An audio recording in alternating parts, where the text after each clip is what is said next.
For the past few months, we've been tracking statewide rain and Sierra snow to give you a better sense of how El Niño is affecting California's drought. And we've limited our focus here to California's wettest months, which stretch from October to the beginning of April. We could still see some rain in coming weeks, but California's traditional wet season is now over. At the outset, climate experts told us that to really put a dent in the drought, we'd want to see rain and snow levels hit 150% of normal by April 1st. Unfortunately, we only really got about average precipitation in California this wet season. By April 1st, statewide rainfall topped out at 108% of normal, and the average Sierra snowpack measurement was just below normal at 91%. So, where do those numbers leave us today? Has the drought gotten any better? To find out, I came to the Scripps Institution of Oceanography and talked with the climate experts who helped us put together the KPBS Drought Tracker. In very broad measure, I'd say we've gotten a little better. But not so much better that we can safely go back to pre-drought water consumption levels, says Scripps climate researcher Dan Cahan.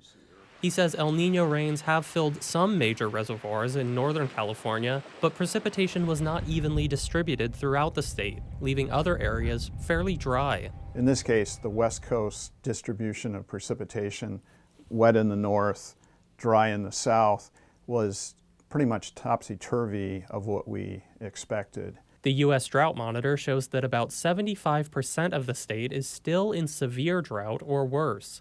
Cahan says continued conservation would be wise because we don't yet know what's in store for California's next wet season. This winter's strong El Niño pattern is starting to break down, and the National Weather Service's Climate Prediction Center says there's a 50% chance it could give way to a La Niña pattern by fall. An El Niño is when it's unusually warm in the tropical Pacific Ocean at the surface, and a La Niña is when it's unusually cool at the tropical Pacific surface. David Pierce is another Scripps climate researcher. That's the La Niña that came across in '98. Who helped compile data for the KPBS Drought Tracker. Typically during La Niña, storms get steered away from California, more towards the Pacific Northwest. So that's not good for our water supply, basically.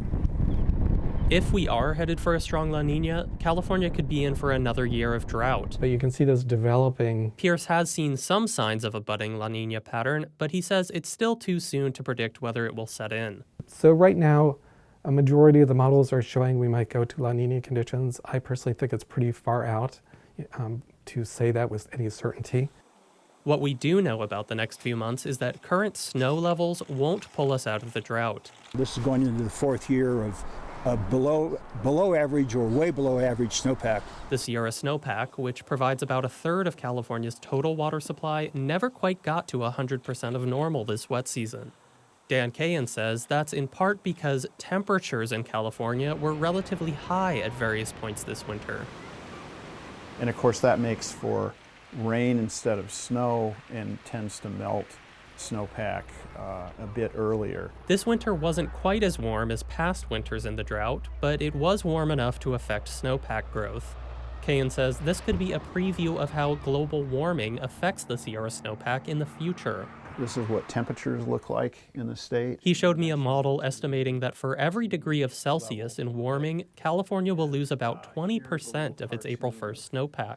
By the end of the century, you can see here, in this particular example, we've lost more than half of the snowpack. Less snowpack will mean less water stored up for spring and summer. Let us know. Cahan says climate change is going to shift our understanding of normal for this crucial water source.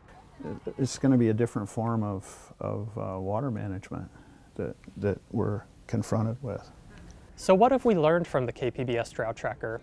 We've learned that it's hard to predict how exactly El Niño will impact California. Even record El Niños don't necessarily bring record rain and snow to California. And we've learned that despite big improvements over recent years, the drought is far from over. David Wagner, KPBS News.